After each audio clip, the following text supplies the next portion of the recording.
Welcome to the Redvee TV Instant Reaction, supported by Chapel House Cars for the 2025 season, following Saints' 13-6 victory here at the MKM Stadium in Hull on this sunny Saturday afternoon. Kev, we made heavy work of that, and it didn't feel at times that it should have been. Yeah, very much made hard work of it.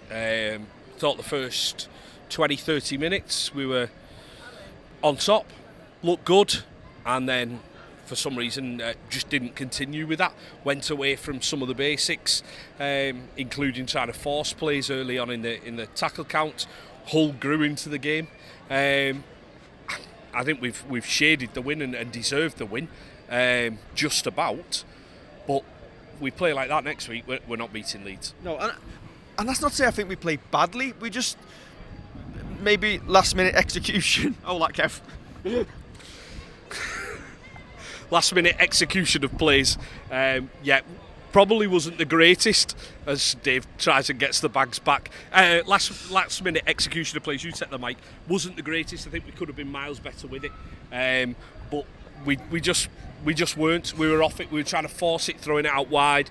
I think first half, especially our kicking game, Moses, I think he got a little bit of grief on social media. I think he said that while we were watching the game. That it was more containing. I think I've put it was more containing than probing. Yeah, people were saying on social media half time the kicking game was poor. I don't think we noticed that on the ground as much, and I think the conditions are probably windier than you might appreciate on the telly, as you've just seen from the back blown away. Yeah, definitely, and the fact that it's showing that I definitely need to shave this head. I think I said that late in the second half when we put a kick in and the Hull fullback kind of took it above his head because it seemed to hold up. So where we were sat, you didn't really get the thought that it was that windy. But it was probably tougher out there than we gave it credit for. And I think that's probably why we went for the containing kicks. That said, I will pick up on two of Moses' kicks at the end of one of our sets that I don't think he'll want to see them drop goals again.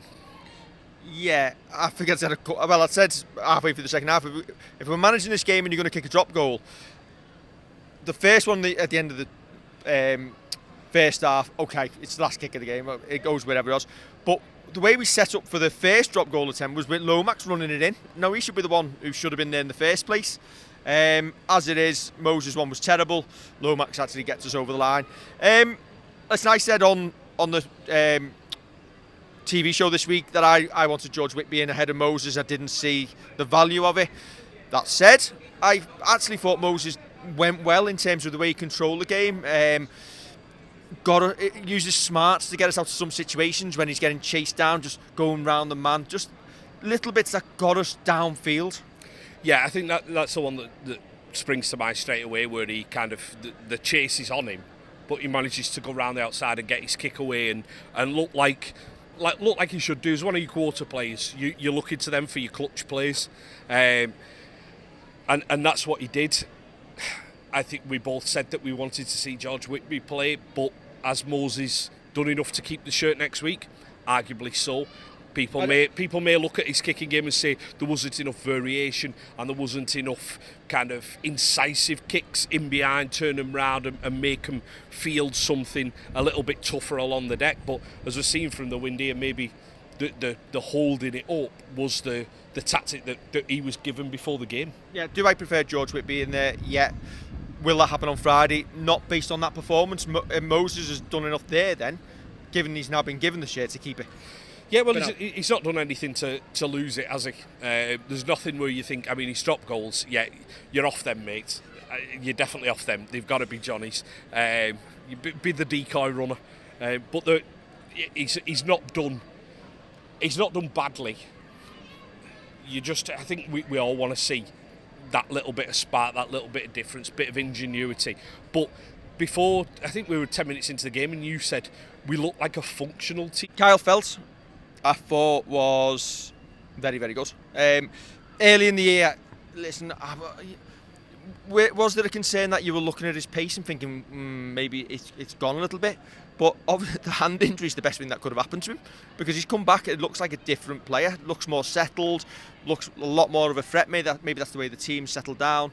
His carries defensively, the way he takes the ball from the high kicks, and near the try line he's almost unstoppable. He's the perfect foil for Owen Dagnall on the other side, that Owen can learn an awful lot from, that Lewis Murphy can learn an awful lot from, of a different kind of winger, but how to carry yourself, how to be experienced and take the ball into contact. He is the type of player that we need. I think that Matt Shaw said on his podcast that we had we didn't have that player who would take us out of defensive meters, like a Tom Davis, like a Liam Marshall or an Abba Smiski. He is that man, because he's a unit, he's an absolute unit, and scoring his tries, the experience that he had not to go on the outside for the first one and to cut back inside and use his strength and use his size, it just shows why we've signed him. The way Owen Dagnall carries the ball out as well, it was a lot like Tommy Makinson, the way he used to make them meters for us and get us out, and we're working in a tandem, and then that makes life easier, a little bit easier for the forwards. I just think the execution was a little bit off for us today. I think we were quite lucky that we were playing that Hull FC side, and we were almost happy to just give them the ball back deep in their half, because you know they'd probably give you it back about 2 or 3 plays later. Yeah, I'd love to see the completion rates on them, because I don't think ours would have been great, but theirs would have been absolutely woeful. Yeah, they score when they find a gap and go through it, and do score a try from long range. But my word, they were handing the ball over in their own territory absolutely ridiculously. And I think that their fans are quite vociferous. I think that their fans like to give their opinion, like Goodison on a bad day, which is fair enough. I don't necessarily think that Liam Moore's made too many ricks there. There's one in the corner where Kyle Felt takes it, twists and tries to put it down, and they run away with, and obviously drops it out of play. They run away with the ball. Liam Moore obviously stops play to see how it should be restarted. They're all booing like mad, and he quite clearly on the video puts the ball down out of play. It's not play on. Yeah. And then obviously in the first half there was the Owen Dagnall one where he goes up in the air to try and compete for the ball. The man goes, they say he's tackled him in the air as he competed for the ball. They're all booing like mad, and then right at the end of the second half they do exactly the same thing to us, and they're all going mad at that. You can't have it both ways. I think one thing that I will kind of sympathise a little bit with is the captain's challenge that we were successful on. We're going to bear in mind that we've seen it live from the touchline where we were sat, and on the big screen, which on one side is hidden by a gantry and on the other side is 80 metres away. We were even looked at it and said, got away with one there. But one thing I will pick up with Liam Moore as well, is it Rapana, the lad who was number 1 for them, was being taken off for a HIA, said, no, I'm fine. And because he was meant to be going off, Mr. Moore said, no, you're going for it checked. Well done, Mr. Moore. A duty occurred to players that he's in charge of that game. It would come back on him as well. It would then come back on the club staff if they'd said, oh no, the players said he was fine. Now, he may well pass that HIA, may have passed it already, but with the current predicament the sport finds itself in, it was good to see a strong referee say, no, you're leaving the field for that test, because you don't know, if years to come, he's probably the one who, in charge of the game, then gets the pelters. As you speak of HIAs, the biggest win for Saints, arguably today, was Owen Dagnall being able to come back onto the field after successfully passing his. From where we were, it looked like he was out cold, which obviously would have been an instantaneous fail. Yeah. Obviously, that wasn't the case. He went off and he's come back on, which means he is now available for Leeds on Friday, which will prevent another reshuffle. Yeah, because I know Percy isn't too far out, but losing Dion Cross for today means that you're down another body. So we've had to go with Matt Whitley there, who then ends up with Dagnall outside him, then ends up with Harry Robertson outside him, and it didn't necessarily always look too comfortable down that side, despite the fact that Owens played well. It didn't look like it was obviously an in-tune partnership. So if you lose another one, you're looking at John Bennison, Dale Sambu coming back in. In a must-win game is not what you want, is it? No, not really. You don't want to be reshuffling again. So it was good to see him come come back on. And good to see him, as you say, that take towards the end when he's defused the bomb and won his team a penalty. I think he's gone really well. He's belied his inexperience and his youth. Obviously, with Dion Cross being out injured and we've chose to go with Matt Whitley there, I thought Matt Whitley was solid as well. Did nothing wrong.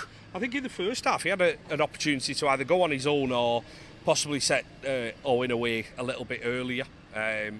And it didn't really come to anything, and I think we were probably griping at that. I'd love to see it back and see, kind of, in hindsight, were we right to bemoan it.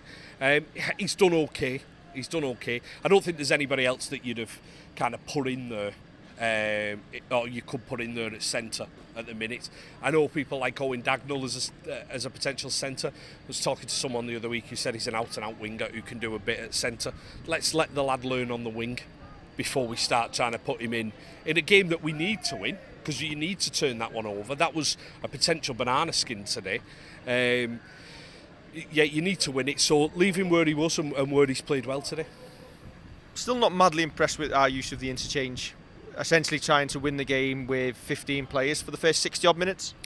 Yeah, again, it smacks of, do you want these players to kind of get a little bit much sharper and kind of learn in different periods of the game?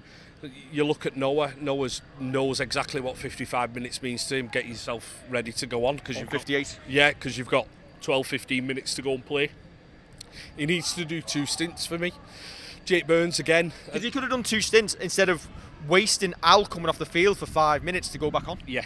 And you look at Jake Burns as well. He comes on for the HIA. We reshuffle, put Darryl Clark out to right centre and move Harry over to the wing. Has done nothing wrong in that period that he's on the pitch. But are you finding out too much about him? Are you finding out whether he's worth another year? Are you finding out whether he's worth a 2-3 year deal because he can be your second choice hooker? I'm not sure you are. And games like this, it's all very well and good because you come away from it saying, well, we're going to come out of it relatively healthily.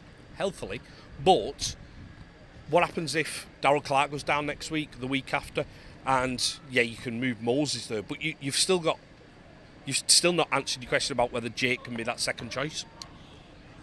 All in all, we are still on for the 11 out of 12, which I predicted. Yep. The dicey one comes Friday. Yeah, definitely. I mean, that one at times felt dicey. Just to get on to it then, when you say that one felt dicey, a 12-6 with 7-8 minutes to go, if they'd have scored, would they have gone on to win that game? Probably, because I think our heads would have gone. I think the fact that we had so much possession in that first 20-30 minutes but didn't do anything about it, we should have been, I'm not saying we had necessarily the chances, but you should be 20 points up at the half if you're having the best of the first 20-30 minutes. Do that against Leeds, you have your best period of the game, first quarter of it, and only put 12 points on the board. I bet we're not saying, we've just won 13-6. So arguably, they could have gone on and won the game out. Obviously, they could have. Thankfully, though, we've seen the game out, whether that's through our own game management or the fact that they were absolutely abysmal at keeping hold of the ball. They are getting better, but I still stand by that you could put the Penrith Panthers in a Hull shirt and they'd still do a Hull. Yeah, fair enough. Right, don't forget to like, share and subscribe.